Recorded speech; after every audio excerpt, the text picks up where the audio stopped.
As a former law enforcement officer, it must be particularly painful to see the tragic conflict between police and communities of color. Can you tell me a little bit more about how you feel about that?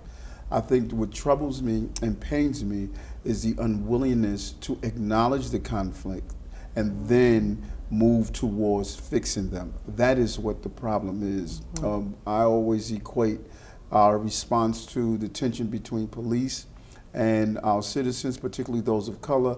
I equate it to a person who suffered from alcoholism. Every day they're saying they don't have a drinking problem, but they wake up on the floor drunk. We are intoxicated with bad policing, but we're in a state of denial. And if you want to take the steps towards recovery, the first step is acknowledging we have a problem. And there are still too many circles in government and in law enforcement who are unwilling to acknowledge the problem. And that is what I find painful. Do you think the public nature of this tragic conflict has also provided an opportunity to have a more honest conversation about race in America? When you look at what's happening across America, little did Steve Jobs know that a device that he made called an iPhone would start giving eyes on all of the things that are happening. It has changed the game.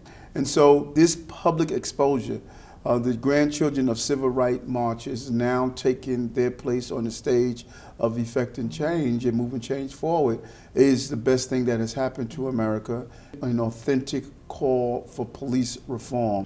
How do you think the YWCA can best work to eliminate racism, both in our community and also at a policy level?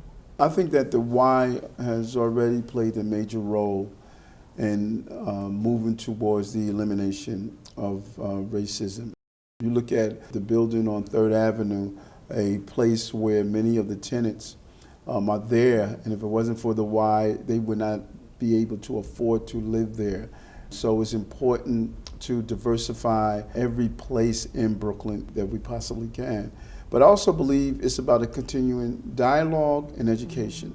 And by holding forums and meetups and bringing people into your space so they can have a safe space to have a safe conversation of how they feel.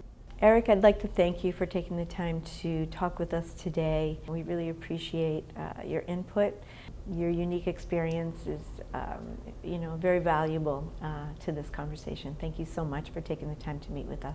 One thing's for sure, we don't have to ask why are we doing better, because we have a YWCA that's making it happen.